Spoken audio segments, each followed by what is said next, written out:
పెద్దపల్లి జిల్లా గోదావరి ఖనిలో ట్రాక్టర్ల యజమానులు ఆందోళన చేపట్టారు. తమపై బీఆర్ఎస్ నాయకులు చేస్తున్న ప్రచారం అవాస్తవమని ఆగ్రహం వ్యక్తం చేశారు. ఈ సందర్భంగా ట్రాక్టర్ యాజమానుల సంఘం నాయకులు దేవేందర్ రెడ్డి మాట్లాడుతూ స్థానిక ప్రజలకు అందుబాటులో ఉండేందుకే తక్కువ రేటుతో ఇసుకను విక్రయిస్తున్నామని చెప్పారు. అయితే యజమానుల వద్ద వసూలు చేసే 100-200 ఎప్పటికప్పుడు రోడ్డు వేసుకోవడంతో పాటు మెయింటెనెన్స్ ఖర్చుల కింద తీసుకుంటున్నామని చెప్పారు. కానీ అక్రమ వసూళ్లకు పాల్పడుతున్నామని బీఆర్ఎస్ నాయకులు అనడం సిగ్గుచేటన్నారు. ఇక ఎమ్మెల్యే రాజు ఠాకూర్పై ఇష్టానుసారంగా మాట్లాడితే ఊరుకునేది లేదని హెచ్చరించారు.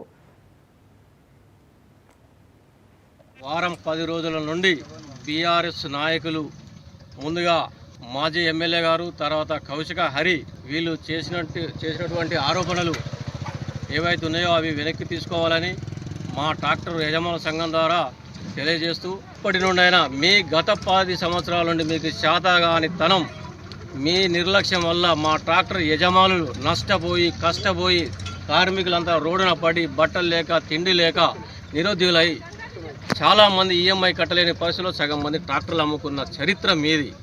ఈ రోజున గౌరవనీయులు శాసనసభ్యులు మక్కాన్ సింగ్ రాజాగూరు వచ్చిన తర్వాత కలెక్టర్ గారితో మాట్లాడి ఏ ఊరికి ఆ ఊరి ఇసుక కూడా అందుబాటులో ఉండాలని మాట్లాడి మన గోదావరి ఖని పరిసర ప్రాంతంలో గోదావరి పరివాహ ప్రాంతంలో ఇసుక ఇప్పించిన ఘనత మన ఎమ్మెల్యే గారి. దానికి కూడా ప్రజలకు అందుబాటులోనే ఇసుక ఉండాలి, కేవలం 1500కే సప్లై చేయాలి అని చెప్పడం జరిగిన వెంటనే మేము దానికి స్పందించి అన్న మాకు లోకల్ అయితే మేము కూడా 1500కే సప్లై చేస్తాం, ఆ ఊళ్ళతో మాతో అయితలేదని చెప్పి వేడుకుంటే మా బాధ భరించలేక, ఈ కార్మికుల బాధ భరించలేక, వీళ్ళకి ఉపాధి లేక అర్థం చేసుకొని కలెక్టర్ గారితో మాట్లాడి మాకు ఇసుక ఇప్పించారు. దానిపైన కూడా మీరు వదలకుండా ఏదో 200 వసూలు చేస్తున్నారు, 100 వసూలు చేస్తున్నారు అని అభియోగాలు మోపుతున్నారు. అది తప్పు.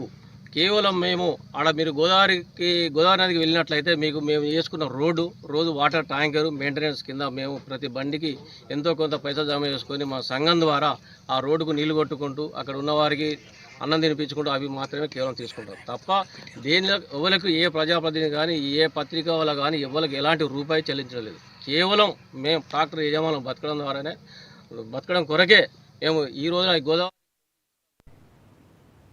సూర్యాపేట జిల్లా మేళ్ల చెరువు శ్రీ